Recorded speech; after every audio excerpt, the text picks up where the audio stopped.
Live from Detroit, Michigan, this is the Honestly Sis Podcast, newsletter edition.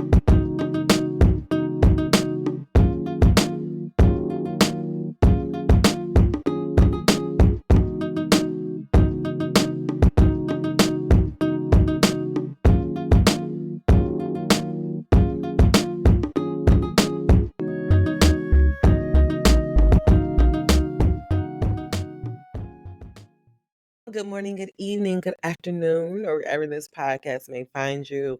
I hope that it finds you in great spirits. We are back for another newsletter this week.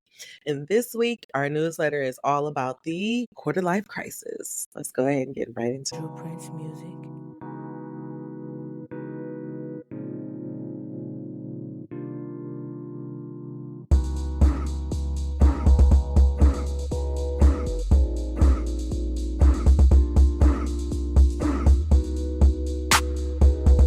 This week newsletter is entitled The Quarter Life Crisis. Our quote comes from Kanye West from the song On Site. And it says, "He'll give us what we need. It may not be what we want." Have you ever realized that your life is 100% your responsibility? Before you roll your eyes and say, "Of course," I'll raise my hand and say that I haven't always been in the know. In fact, it didn't hit me until I was 24.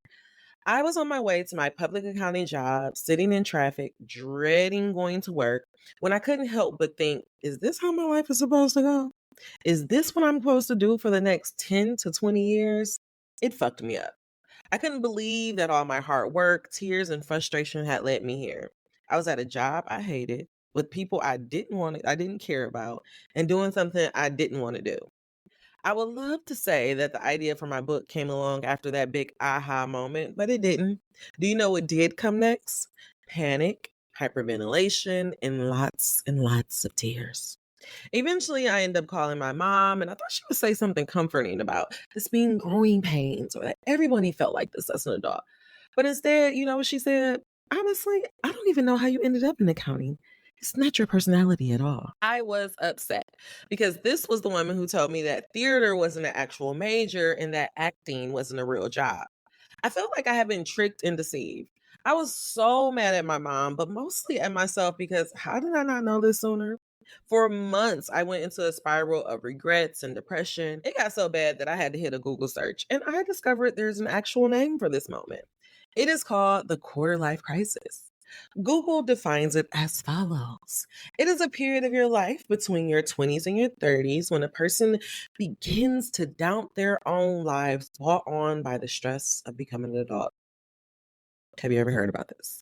I couldn't believe I had gone my whole life and had never heard this term before because why didn't my cousins, my aunt, hell, my daddy and them warn me about this potential bump in the road?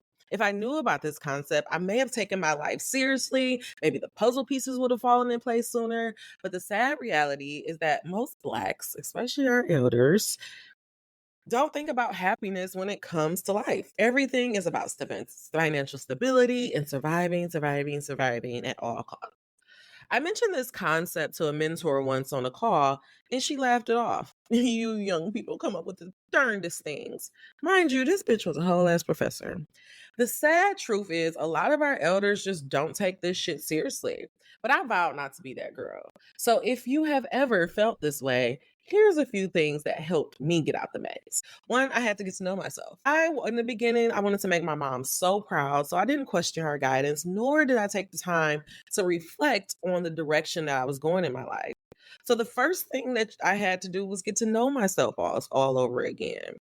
When I first started in public accounting, I didn't have a hobby because my sole focus for 5 years was trying to get a job. I had no idea what I wanted to do with my life. So I had to allow myself space to try and explore shit. For the first time in my life, I didn't deny my curiosity. I allowed it to lead. Two, I had to reconnect with my younger self. My younger self was the GOAT. She had outrageous dreams and expectations. My dad frequently told me I had champagne wishes on a beer budget. Can you hear me? Did anybody been out here? Has anybody experienced that? As a child, I truly believed that money grew on trees. When I thought about it, I was envious of my young and fearless self. My goal was to get my way back to her. When I did, it hit me. I've always known what I wanted to do. I just didn't have the courage to go after it. 3, I started to try new things. When I started my career, I followed this girl on Facebook that announced a new business every month. Me and my friends would crack jokes about her, but then a year later, I became. Through the years, I started a celebrity blog, a podcast. I stopped the podcast, joined another one, and whoop, I'm podcasting again. I did yoga teacher training. I became a yoga teacher. I did online astrology courses. I did tarot. I mean, y'all, you name it, I have done it. Anything that I have an inkling that I wanted to do, I decided to just allow myself to try it. Because one of the quickest ways to find out what you want to do is by figuring out what you don't want to do, okay? 4, I started practicing this thing called radical self acceptance. Have you ever heard of it? For months, I was in pure panic mode trying to figure out how to get back on the road to my dreams. At one point, I found the PACE PFA program. Now, if you ever heard about this, Inside the Actor Studios is actually based off of the PACE MFA program. And so I was doing a lot of looking at that. And I was like, you know what? I'm going to go back to school for my PFA. I was going to quit my job, go back to school. But then when I started talking to my mama and Sally Mae, I had other plans. I realized that as much as I wanted to return to this young girl again, I had to be realistic. So instead of trying to go back in time, I practiced radical self-acceptance by reminding myself that I was exactly where I was supposed to be. I had to trust that God planted me in fertile soil. These 4 things led me back to my inner child and my childhood. Suddenly, I remember how I spent hours reading books and the pure joy it gave me. Meanwhile, in college, I had barely read a single book all 4 years. While being on the quest who I was not, I forgot who I was and I hit rock bottom. Slowly but surely, I got back into reading, which eventually led me to think, how hard could it be to write a book? Flash forward, it's hard as fuck. As I reconnected with my younger self, I had to disconnect from society and my family expectations. On paper, I am that girl. No, seriously, I am that girl. I have a well established career, 2 degrees. I am a steward of my community, and by any means, I am already considered successful. But I will admit that I have not always felt that way. I was often put on pedestals while still feeling like a failure because I wasn't doing what I wanted to do. But now I am proud to say that I may have gotten lost, but now I am on my way, baby. While I wish I could be a famous artist by now, I have accepted that if I can get myself here, I can also get myself there.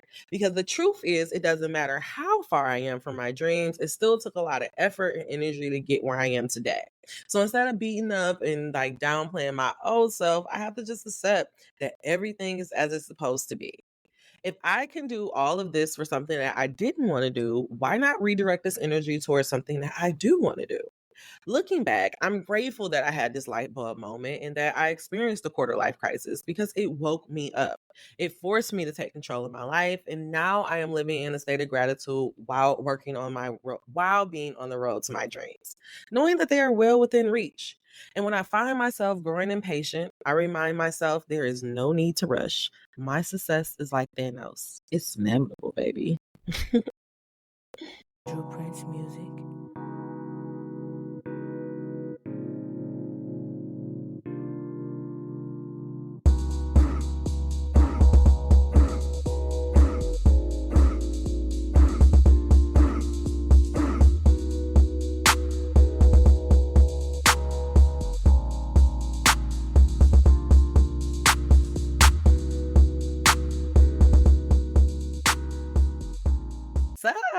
So that is this week letter. Have you ever experienced a quarter life crisis? I did do a little bit of research because, we want to come with some facts. And here are some symptoms of the quarter life crisis. You may be feeling trapped. Are you feeling trapped, uninspired, disillusioned, uncertain, restless, and slash or depression? Now, I know this may be in regards to the presidential election or the state of the world, but this could also be a symptom of the quarter life crisis, especially if you are between the ages of 20 and 30. And so maybe these steps will help you. If these steps, you may be like, I don't know about my childhood, or maybe that may be too deep of an exercise for you to do at this time. A couple of TV shows that you could watch, because I believe that TV shows, especially when written well, can help us navigate life. Is Queenie. This is the Hulu special. I said a Hulu special, a Hulu TV show that actually just premiered this summer. It was a book that got turned into a TV show. I actually have the book here. It was a really good book. I remember watching the TV show while she drove me crazy. But ultimately, I really love Queenie, and it talks about, again, experiencing a quarter life crisis and how to navigate that. Another one that you may not know is Insecure. We literally watched Issa D. We literally watched her go from being an insecure woman to a confident woman, living her dreams, doing things that she want to do. And also, if you really think about it, we watched Molly go from being insecure in love to being secure in love. So it really a journey about what it means to have the quarter life crisis. I actually have on my little whiteboard that I am so interested in doing insecure spiritual awakening, because I just feel like there's several times throughout that series where people have aha moments, or they have these quarter life crises where they realize they want to do things differently. Like right now, I think I'm thinking about maybe season 4 or 5, when Kelly went back to their alma mater, and everybody thought she was dead, and she had this big awakening about, she wanted to be taken seriously, and she stopped drinking, and then she really got on this journey to changing her life. Our awakenings can come in multiple ways, and Insecure is a really good place to see that. And my last little shout out or a good example of a quarter life crisis is the Bold Type.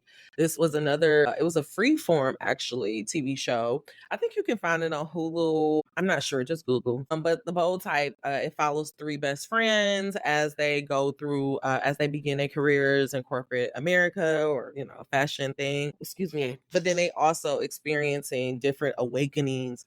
I kind of look at awakenings and a quarter life crisis as the same thing. It could be a quarter life crisis, or it could be awakening, same concept. But in that show as well, we got to see a lot of those characters experience a lot of different things, a lot of different awakenings. I'm thinking about, I want to say her name was Kat.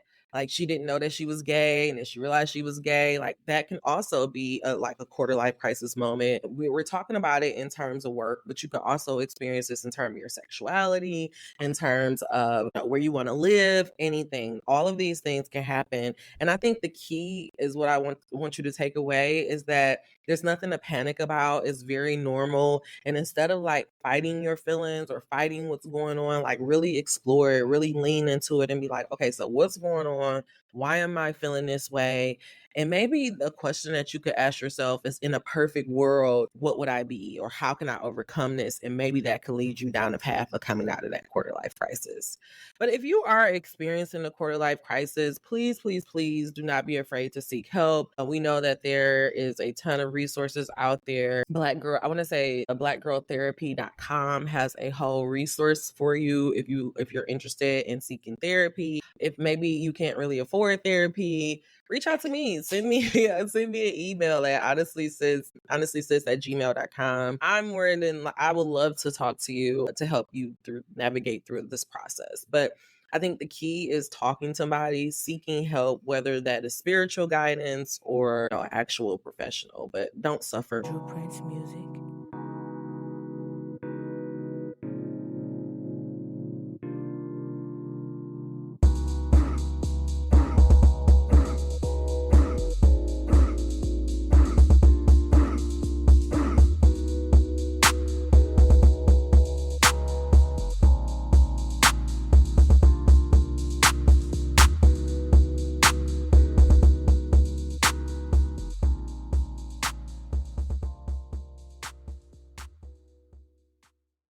All righty. So now we are at the end of the episode. I'm just going to wrap it on up by telling you guys about where I am now. I started this, I told you guys this whole newsletter is in retroactively written. And so when I wrote that letter, I was really in a very, very dark place. And I kind of really didn't think I was going to come out of it. Even now, I kind of I have my moments where I'm like, why can't I just be like everybody else and just be happy and be content? But I think it's because when you have a greater calling on your life, like you have to answer that call.